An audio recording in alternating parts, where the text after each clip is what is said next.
a good guy to understand Indian operation and what are the challenges we are facing in India for UPS to be successful. And I Right. think that was the time,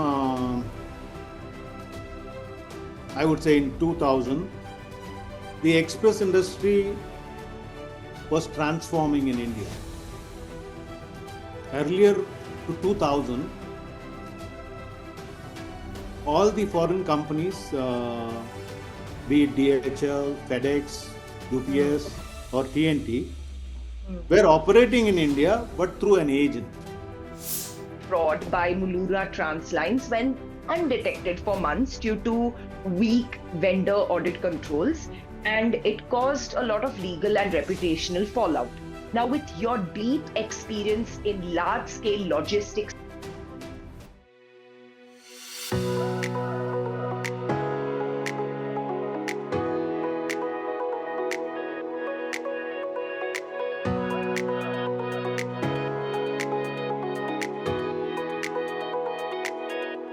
welcome to FaceTime with Leaders, a podcast by Directors Institute World Council of Directors.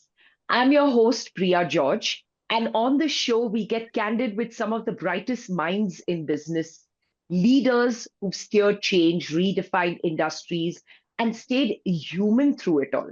Today's guest is someone who's done all that and more with a front row seat to India's transportation and logistic transformation.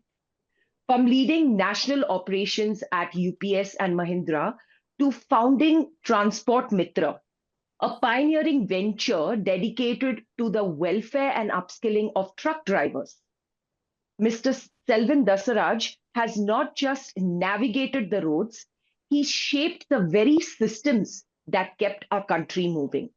With over 3.5 decades of experience, policy influence, and team leadership across India and South Asia, he's lived many lives in one career. Selvan, thank you for joining us today. It's truly a privilege to have you here with us. Thank you, Priya. The pleasure is mine. Thank you for inviting me for the show. Yes, I think it's been a great career. Today we are in 2025. And Yes, let me tell you, it's been 40 years since I started my career. right. Well, I think to start my career, it all started with a failure, right? So failure is what gives you lessons, they say. So I Hmm. had failed in my graduation exam in the final year, Okay. and it was another year I had to sit at home. So instead, I said, let me start working. And then came the opportunity with DHL. So there, I took up the job and got into pickup and delivery. Okay. And then it was a very happy job because I used to do pickup and delivery and also got the opportunity to fly in the aircraft to carry the luggage from Hyderabad to Mumbai and get back. Okay. So at that age, 1985, to get into an aircraft every day Wow. and come back was like, wow, what a good job, Yes. right? That is where it actually started. And I finished my graduation the same after a year. And then I liked the job, so I continued. So that was more a learning from a pickup and delivery. I became an operation assistant. I started to know what to do with the packages which come in, what to do with the packages which go out of the country. So I got in more of operations. Hmm. Then I became an operations executive. And that is when I thought I should study further. So after working for 3 years, I said, let me get back to my academics, though it was difficult then because you already started seeing money, Correct. right? And suddenly there's no money, you get back to college is a different feeling. But nevertheless, I think with the pressure of my dad, I said he wanted me to study. So I kicked the job and got back to academics. Then the whole question was my dad used to say, this guy doesn't study. So What do I do with this guy? This guy doesn't want to get settled in life. Because, well, those days it was different for the parents. Being a parent who was working with the government, Correct. they always believed that educate the children, put them in the government job, get them married. Yes. Life is done for them, right? So study. Correct. So I said, okay, let me study now. So I wanted to do my MBA basically. So that year went into the university, started applying, and I'd also was very keen in communication. So I applied for degree for journalism and communication, which I got through that year, and I couldn't get through MBA. So that is how I pursued my career, became a double graduate, graduate in commerce, then graduate in communication and journalism, with a specialization in public relations. The following year, yes, I got serious. I prepared for the examination, for the entrance examination, and got through and finished my MBA in 1990. When I got out, where do I go? Maybe because my dad used to work for railways, that was in the blood, Right. into transportation, or I started my career with DHL. So I thought, let me get back to the industry which I know, right? And then I got into forwarding. There was a company called P and Reuter, so I joined them. So basically, we were into shipping, air freight and sea freight, and also packing and moving. So this is good learning for me. And then in 1992 is what I got married to, and then I had to move out from the city where I belong to, that is Hyderabad, Okay. to Chennai, because my wife was working, and then she had a good job which was not transferable to Hyderabad. So I said, okay, let's get to Chennai. So I kicked my job, took up another job, and moved to Chennai. That is in 93. So from DHL, which was an international courier company, I moved on to a domestic company called LB Express. Okay. At that time, they were the number one, and number two was Blue Dart. So I got into sales. From operations, moved into sales. So I've been a sales executive, sales manager, the area sales manager. Then I became a major account manager, and then on and on. So literally been there for 10 years. That was more a training ground for me in my career, because I kind of learned all the different types of departments and its roles being in Right. Chennai. And then in close to the 1999, I think, LB was sinking because one of the aircraft get crashed into Mumbai, and it started sinking. So I thought it's time I should move out, and I left the organization. And then came an opportunity to join the multinational company United Parcel Service.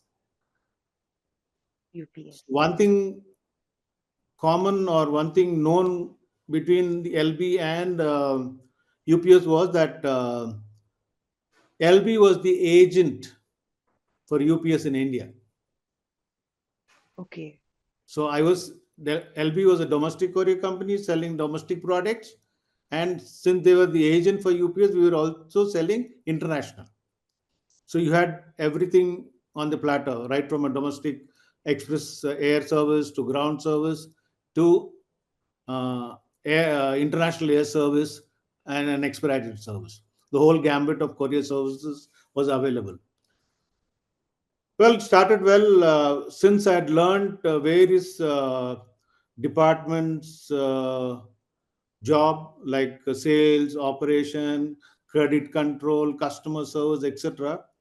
So I got an opportunity to become a generalist with UPS. I joined as a state head for UPS, which in Tamil Nadu. Then over a period of time, I had the opportunity to set up UPS in India. The major thing was LB was there, but UPS had a lot of technology in them. In LB everything was manual, so it was a huge transition for me in learning technology, adopting technology, and implementing technology. So that gave me a huge exposure into technology. And those days, especially in the logistics industry, there was too much of reluctance in adopting technology. Even now, I would say when you compare it to any other industry, logistics would be the last guy who was adopting technology. Correct. The trucks even now don't want GPS in their trucks Oh. because they feel you're getting into their privacy.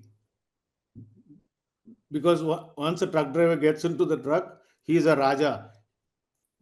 Nobody should know where he is, Hmm. right? So he's into that kind of framework. So till today, I think technology, if you say, into logistics, it is still happening, Right. right? Now, this is something where I grew. So I came from operations into sales, and then I was promoted to take care of other regions. So I moved into Delhi to head north and east, which was a big jump for me. Believe me, you are a South Indian and you go to north, there is a huge cultural difference, Divide. Yes. right? And then they say, अरे ये आ गया south India से अपने को boss बन के अब ये क्या करेगा. So first thing was South Indians, especially Tamilians, they are averse to Hindi. Hmm. Right? So when I knew Hindi and I started talking, so one thing which surprised the North Indians was, Hari, Sal is talking Hindi very well. So इसके साथ थोड़ा होशियार से रहना रहेगा. Right? So that kind of a thing. But I think I kind of gelled with them very well and started to be a good leader for them because my policy is always be on the ground. So when I went to Delhi, the first thing is as a logistician or as an express industry guy, I need to be too good in the geography, right? And I knew nothing about Delhi. So what I did was I started getting into my operations every day in the morning Right. when the pickup delivery volumes comes in. Then I used to tell one of the driver, who's taking me today on your ride. So I started doing that.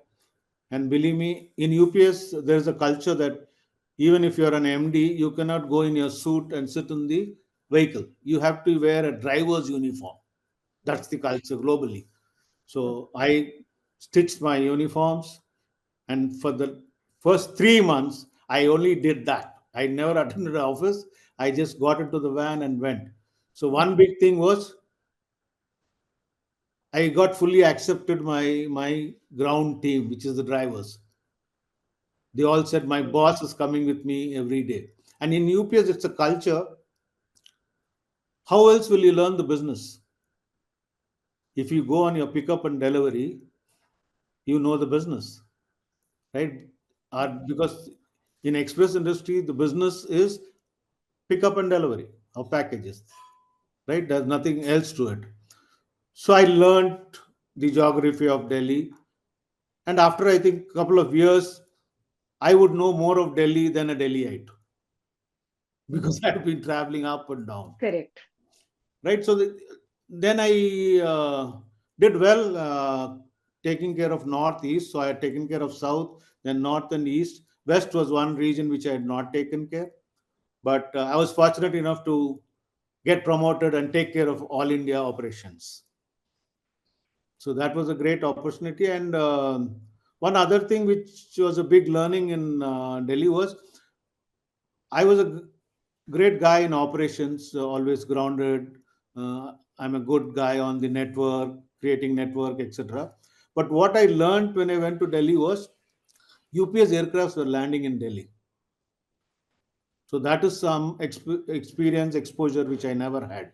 The ramp exposure. So daily we used to get a aircraft coming in and going out. So there's volume coming in and volume dispatching every day. That means I'm sending the all India volumes from Delhi. So that is something which I learned very, very well. From there, I think we got into a stage where we required policy changes. Why? Because the government had opened up FDIs, and then all foreign companies were allowed to freely come into India and have 100% FDI, right? And we never had a courier policy, right? And an industry which had no recognition, I would say. Thank you, Selvan, for sharing your response with us. I think you did it with a lot of candor and honesty, and I think it's very inspirational as well for our audience. A lot of key takeaways from your response. So thank you for sharing that with us. Moving on, Selvan, you've played a direct role in public policy conversations, from the postal bill to FDI regulations, which is rare. So, what do you think gave your voice that credibility and weight in the room? Yes, I think being an operator and heading the operations for UPS in India, Correct. Okay. I was a good guy to understand Indian operation and what are the challenges we are facing in India for UPS to be successful. And I Right. think that was the time, I would say in 2000, the express industry was transforming in India. Earlier to 2000, all the foreign companies, be it DHL, FedEx, Hmm. UPS, or TNT, Hmm. were operating in India but through an agent. Right. So that is when the government also opened up and said they can come and we open 100% FDI for the express industry. So I Right. think all the international companies jumped at it because India was growing and they looked at it's a great opportunity. So from being an Hmm. agent, they started investing. Some bought the companies, stake into domestic companies. Some directly opened up in India.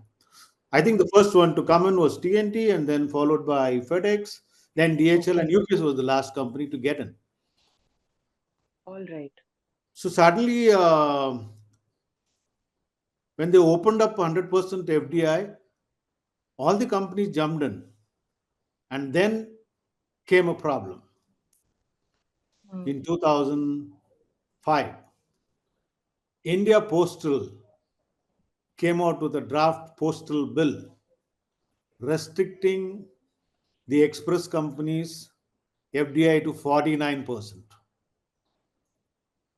So that was the problem. So that means they were literally telling the foreign companies, get back from India because they had Hmm. already invested, and this was the problem.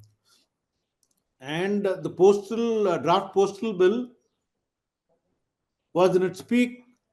It went to the parliamentary committee for sign off, and that Okay. is where we jumped in and said we need to do some policy changes.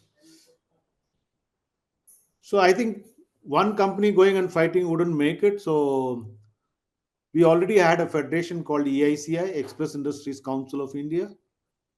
So we said, let's go and fight this as a federation, Hmm. of which we were all members, mainly the international companies. And of course, we had domestic companies like First Flight, etc., also Mhm. the committee.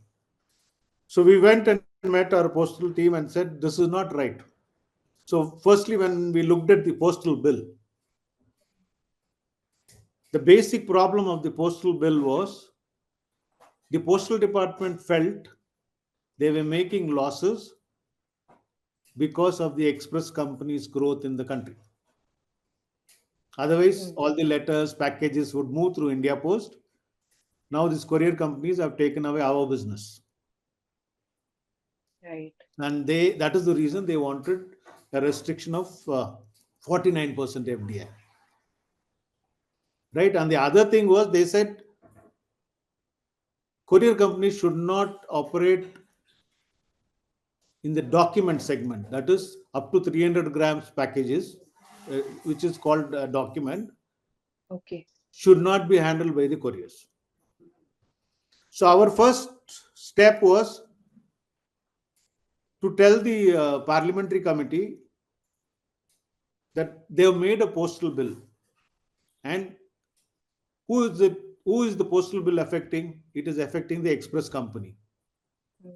Mm. and there's not a single person from the express company representing in the committee. How do you Mm. form a bill without we Mm. being in the committee? I Mm. think that was the herd. He said we agree because there were basically three directors from the postal department who had sat together, made a committee, and then came out with the draft. Right. Right. And then we also educated the government that postal departments in countries like America, UK, German, Australia are much bigger than India Post, Okay. right? And these companies are US based. Basically, FedEx and UPS are US based. US Post is very big, and their business in USA is not gone down because of this courier companies. It is because of different reasons. The document business has come down because you came out with fax, you came out with email. Mm. So documents were not needed. There were days when bank is to send for every LC open, they would send a separate courier, international. Mm. So imagine SBI sending 2,000 to 3,000 covers a day. That was the volume which was coming through. So that was one. So what we did basically was we conducted a postal symposium in India, inviting all the postal departments from US, from UK, from German, French, Mm. and Australia. There were five. Interesting. Mm. So we had a postal symposium where we called the postal department, the government, and they showcased saying how they operated and how they are still profitable departments. That time, I think the minister from South, Raja, was the communication minister. Okay. The Congress party was there. We tried our Mm. best, uh, but after the postal symposium and then involvement of U.S. embassy, French embassy, German embassy, we could kind of stall the postal bill. Then the question came, how big are you guys? So they were not happy with we telling, I'm the biggest, I do so much revenue. This is not a valued data. Mm. Then we quickly had to onboard a company called ICRAR to make a study on the express industry in India and to crunch the numbers as to what is the revenue, what is the volume we handle. And that report was submitted to the government, and then the government reacted and then stalled the bill. Otherwise, the industry was not known to people. Wow. Mm. So that's a huge policy. I think it took 2 years, but I think great. Today they're all operating well. They're into 100% subsidy. So that is, I would take that as a big credit, being in the five-member committee during the Right. postal bill. Right. And there was also another one which I would like to mention here is when the express industry was transforming, there was also another problem. Like the shipments come into India and then we go to customs to do the clearance. So customs would take 1 hour, 2 hour, 3 hour, depends upon their mood, depends upon their workload, etc. But outside India, the way the customs clearance happened was like in a jiffy. Mm. And UPS globally was promising its customer that anywhere in the world we deliver in 2 days. Mm. But in India, if the customs clearance takes 2 to 3 days, then I am taking a week or 10 days to deliver a package which is coming from outside the world. Mm. So we needed faster clearances. So we approached CBEC and we actually did a conference and showcased how customs happens in other hubs, Mm. etc. They agreed to get the best practices. So we created a team from CBEC Customs and took them to the larger hubs in the world. Like UPS has a hub in Cologne, DHL has a hub in Frankfurt. So we took them there, the whole team committee, and then made them sit there for a week and make them understand how customs happen. The good bad thing, they floated a tender and then Wipro got the tender, and today they have made a ECS clearance system. This happened in 2008. So the pilot we did in Delhi. So supposing a shipment of UPS operates on a hub and spoke system. They have a hub for the whole of US in Louisville, Kentucky. For the whole of Europe, they have it in Cologne, Mm. right? So from Cologne, the aircraft takes, it stops in India. So once the aircraft departs from there, I have the entire information of all the shipments coming into India. Mm. So with that data, we used to do clearance. So we made it such a seamless operation that before a shipment actually lands into India, the clearance is done, and once they arrive, they just get out. Mm. So earlier we used to go to customs office to do clearances. What we did was we created an infrastructure at Delhi. It's called the Express Terminal, and we made customs people come and sit in our terminal 24 into 7. We said we will pay that extra money what you would charge, and we started doing that. So that is how we have transformed. And today in express industry, if the shipment is cleared prior to the arrival of the shipment into India, so we successfully operated in Delhi and then moved it to the other cities. So these were two things which I was part of, and I'm proud that today the express industry is happy because we had done this policy work then. I think you gave some valuable insights from behind the scenes policy to line execution, which really shows how credibility isn't granted, it's earned. So thank you for sharing that. Moving on, Selvan, when you were building operations across India and even Southeast Asia, there must have been regions that, stretched your leadership in unexpected ways.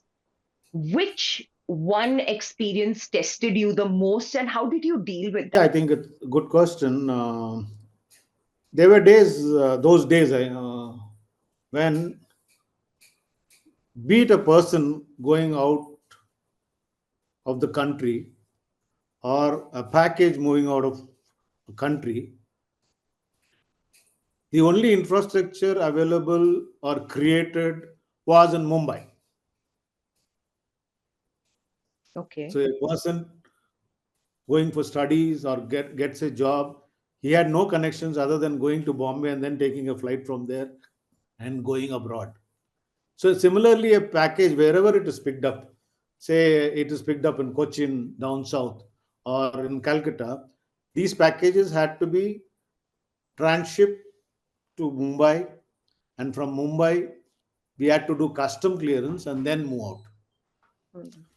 So in express industry, you have to understand in domestic cargo, they are not bonded. Mm. So bonded means they are under customs. So what I do, I go to Delhi Customs, get a shipment cleared, and it moves from Delhi Customs to Mumbai Customs and then into the aircraft.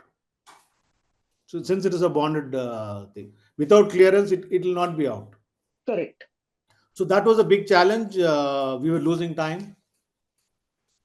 So I said, how could we do clearance in the other major cities? We are all growing. We are having better connections. Mm. For instance, when I was in Chennai, um, a shipment from Chennai to US, we were taking 5 days. Okay. UPS as a company, and FedEx and DHL were delivering it in 4 days. So I was 1 day behind. So why will any customer give me business? Correct. But I still had pressure from my country managers saying, why are we not improving our business? Mm. So that is where when I looked at how do we make this happen? Since I had learned computer during my MBA, I had the access to computer and operate. So I went into our systems and found out, is there any way I can go faster to US? Since UPS was operating our own flights, we were forced to use our own flights. We cannot take any Okay. other commercial flight, Correct. right? Because our aircrafts are coming already, right? So we Yes. invested in our assets. So when I looked at operations, the whole of Asia, they operate from our Asia hub was in Philippines. So all volume from Asia is to go to Philippines, and from Philippines it is to fly to Kentucky, and it was reaching faster. Now from here, from Chennai, I would go to Bombay. From Bombay, I would go to Cologne. From Cologne, I would go to Kentucky. So there's a westbound, there's a eastbound. Then I looked at the flight connections from there and then said we could go eastbound and still be faster. But the only problem was instead of taking my UPS aircraft, I would take a Singapore Airlines up to Singapore, and from there it gets into my UPS network. Mm. So there was a plan flow change, which for me to do was like a Himalayan task because we had to go. UPS is an industrial engineering driven company. It's not a sales or a marketing driven company. So everything is process. The plan flow has to be corrected. So I could convince them that I could do faster deliveries if I change my plan flow. Instead of going to Mumbai and Cologne, if I go to Singapore, Philippines, and then to Louisville, I can deliver in 2 days. Mm. So I became the fastest in the industry, and that is how I became a network guy, and that gave me growth. That Selvan can do network planning. He's good at it. That was one thing which gave me an opportunity. It's incredible how that one challenge, can sometimes reshape an entire leadership style. And I really appreciate how you brought us into the scene, not just what you did, how it tested who you were as a leader. So thank you so much for sharing that with us, Selvan. One thing that stands out is how you always stayed close to ground realities, especially when it came to driver welfare and systematic transportation fixes. Is there an idea or innovation you introduced that you still wish had reached more scale? Yeah, I think to the end of my career in the express industry, I started to be more involved for the South Asia region in CSR activities. Okay. right? So after UPS, I was working for Mahindras, and that is where I got acclimatized to the truck drivers and warehousing and distribution. Mm. So there I felt, why can't we do some CSR activity to the truck drivers? Because today we are in an outsourced world, and truck Correct. drivers, if you look at 40 years back when I started my career, how were roads in India? It was a single road, single lane. Correct. If the other truck is coming from the opposite direction, you had to literally get off the road to let them go. That was the state. Yes. And let's look at a truck. Truck was just a four-wheel vehicle. It did not have any technology, right? It didn't even have a power steering. That was the state of a truck 40 years back. And who's the guy who's operating this, using the road and the truck? It's the driver. The driver 40 years back was a very happy guy. He wore uniform and he was very well respected in the society. I remember people used to call drivers driver sahib. And there were days I've seen the driver used to actually tip a peon and say chai pi le ja. That was the kind of story 40 years back.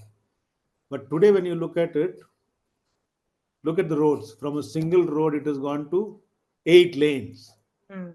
literally. Right? Look at a truck. From a four wheel, it has gone to 36. You also have 72-wheel trucks, and you kind of have the best of the technology into it. But the Right. driver is not even what he was 40 years back. This was the whole story which said, Selvan, I think you need to do something to the driver community. So that is how I got into TransportMitra and started a company to look at how we could change the life of truck drivers. Well, we made a case study in Mundra port. So the company came to us saying we have a challenge. The Mm. challenge was we don't have drivers to operate our vehicles. So I said you should have gone on contract. No, we have already purchased vehicles. How many vehicles you've got? 200 vehicles, but we are not able to use it. I said, let me do a case study and understand what is the challenge. So I actually went and got camped in Mundra port, and then we did a study. The whole problem was the drivers belong to a particular region. They were from Bihar, Jharkhand. Mm. Maybe when I started my career 40 years back, when you looked at truck drivers, most of the truck drivers you would find a Sardi, Sardar, right? These Sardars have all vanished to Canada. They are the transport Mm. ministers and transport companies. Today you don't have Yes. Sardars in India, right? So Yes. 55 to 60% of the truck drivers are from Bihar and Jharkhand. So during the festival time in Bihar, there is something called Chat Puja. Yes. Chhat. Everybody vanishes. And the good bad thing about these truck drivers are you and I, in our life, in our career, we try to earn some money, build a house, take a loan, build a house, and try to be in the cities. But let me tell you, even though these guys don't make money, they don't have respect. Each of these guys will have 4 to 5 acres of land back in his village. So during the Fasal time and the Chat Puja time, they go back. So the problem was that is one reason why they were running away. Two, they were working 24 into 7, their duty timings. So today, if he comes at 10 o'clock in the morning, till next day, tomorrow, 10 o'clock, is working. Mm. Inhuman. right? And they were slapped with penalties and etc. So, what solution do we give? So we said we will change, and they were not compliant. Working for 24 hours, not paying as per minimum wages act. So then he said, "What is the solution?" I said, "The solution is very simple. Take drivers from different regions and religions." Was the only solution. You're taking all Hindus, they will run away during their festival. If you take Muslims, they will go during their festivals, and Hindus will go during their festival. You have a balance. So that was one solution, and then the others were being compliant. So we actually got into the act, and we ran a payroll company. We took the drivers on our payroll, giving them a monthly salary with ESI, CPF. They were treated like any other employee, to be simple. So Mm. that is the change what we have done in TransportMitra for the truck drivers. That is how I said, let's get into truck drivers. And I still continue to do a lot of trainings for the truck drivers. They don't need to be taught how to drive. Correct. They are missing soft skills. A simple thing Absolutely. could be, अच्छा दिखने में बुरा क्या है?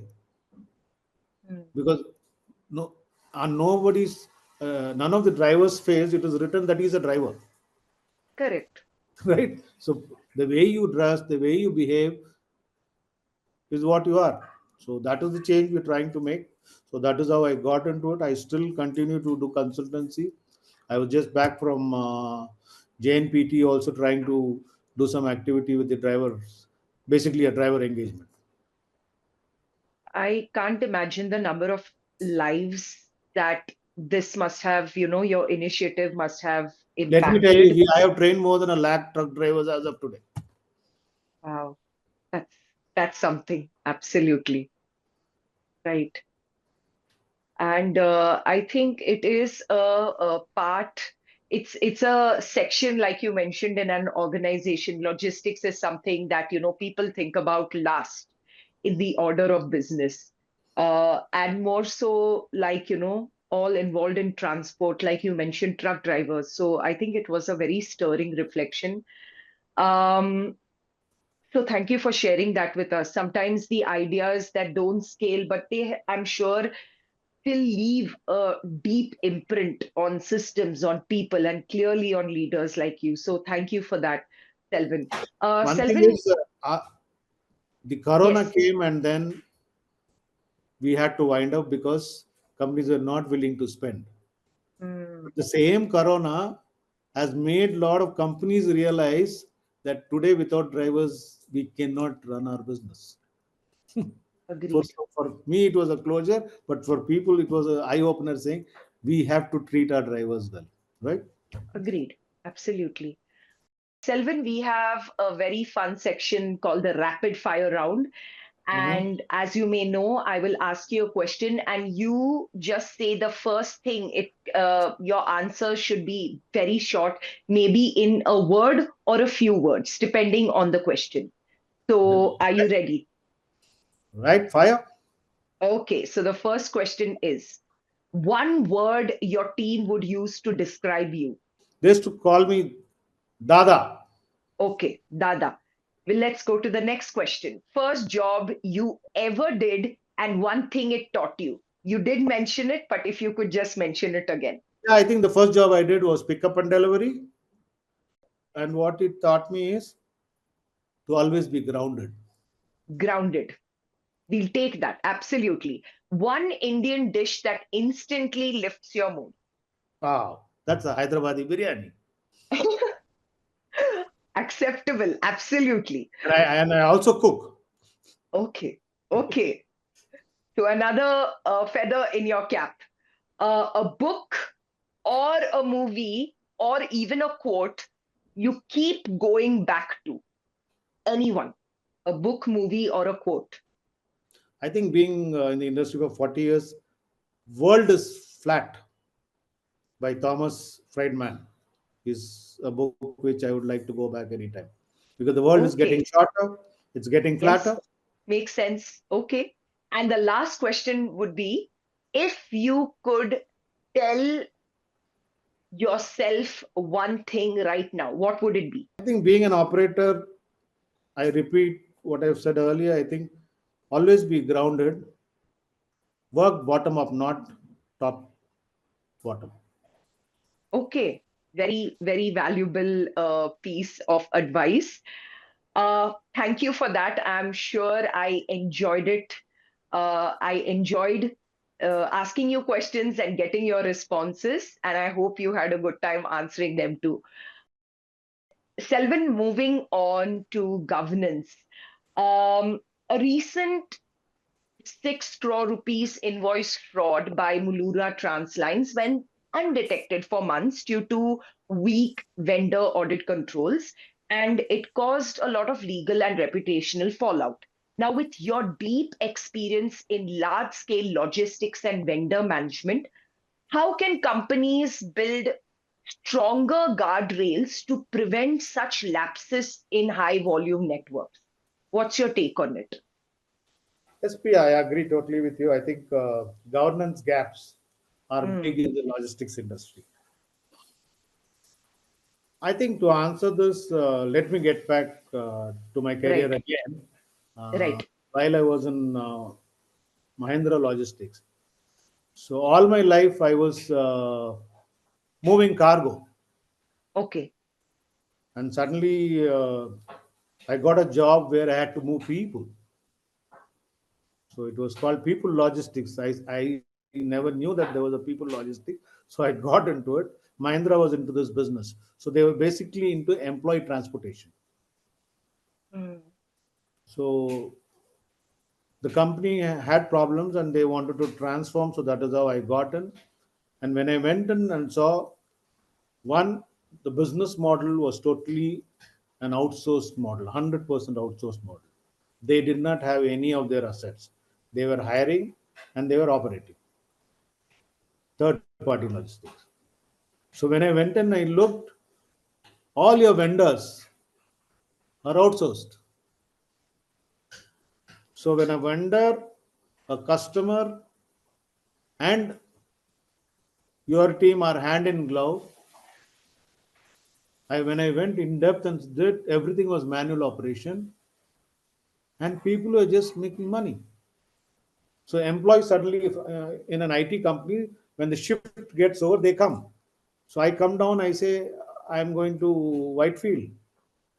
So they send me in a separate car. The other person says, I'm going to Indiranagar, they send on another car. So more number of cars, more the money. And correct. People down the lane in the with the customer get paid. This guy makes money. So the entire chain makes money. So how do I transform them? First thing, I think I had to terminate a lot of guys. The second mm, thing is automation is the key. Automate the whole thing, because when I was joined the company, I said, what is the revenue we are doing today? Sir, at the end of the month, we'll let you know. And I come from a background where every day morning I go look up my computer, I know what I've done yesterday. The correct. entire data is there. And from there, he says 1 month. So they just give a projection. So the projection could be right, wrong, it can go anyway. Correct. So all I did was we had invested a lot of money on Oracle Transport. I got the IT guys to fine tune it to people transportation, and we automated the whole thing. And the customers also on the other end never wanted to automate because they will lose money, Correct. right? So then we automated the whole process. The biggest challenge I had was, supposing I was working with a company called GE. They had 3,000 employees to be transported. Mm, Now they wouldn't give their house addresses. It, we cannot give our employees addresses. So I said, don't give their addresses, mask it, give a code. A1, A2, A3. I don't need the name, address. So what we actually did, we geocoded the entire employees' addresses, and the system ran the trip instead of doing a manual trip. Mm.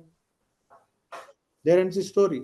It was GPS driven kilometers, automated invoices, and every day you get the invoice. It took six Everything is months, black but and white. black and white. That's it. So logistics companies have to transform and get automation done.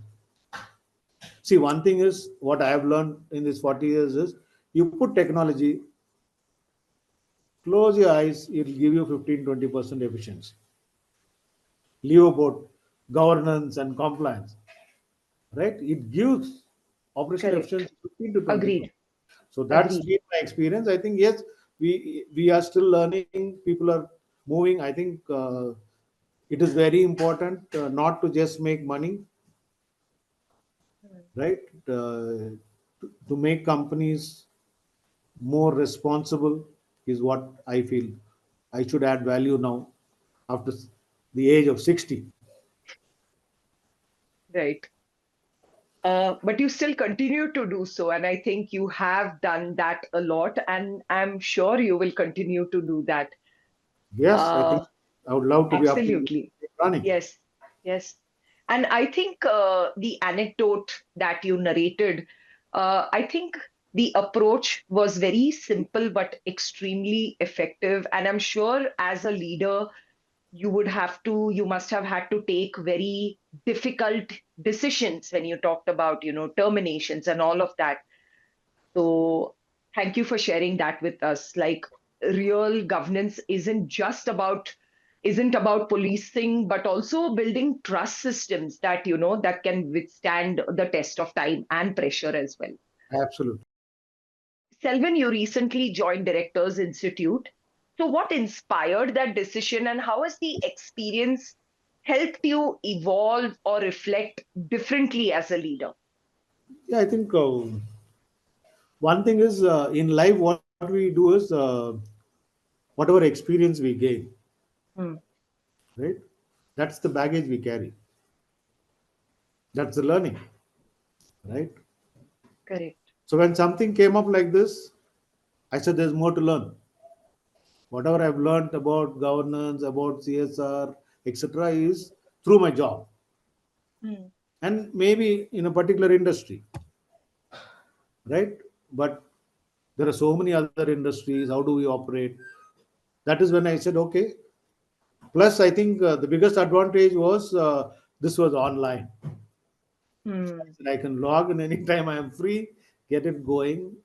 And Yes, I think one thing is we keep learning till we die, true. right? So I think it was a good learning platform. Two, I think as an organization, you all have a better reach than Selvan reaching companies, Hmm. right? So I Hmm. think these were factors why I said, okay, let me grab this opportunity and become a member here. That's great. And I think it was a very thoughtful and well-intentioned transition. So thank you for your kind words and encouraging words. And it's definitely uh, a story of graduating from operational mastery to boardroom mindfulness. Yeah. So, yes, let me just put it that way. So, thank you for that. So, Selvan Dasaraj, thank you so much for spending this time with us. Your very humble beginnings, your journey, your voice on policy, your very grounded lens on innovation, your humanity and your continued thirst for learning. It's all been deeply inspiring. I'm sure our audience members are going to have many priceless takeaways from this conversation that we had.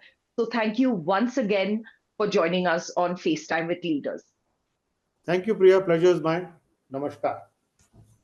And to everyone tuning in, this conversation is a reminder that real leadership isn't just about scaling business, but about shaping systems, standing by your values, and staying curious no matter how far you've come. This is FaceTime with Leaders, powered by Directors Institute. Until next time, keep leading with purpose and stay future ready. Thank you and take care.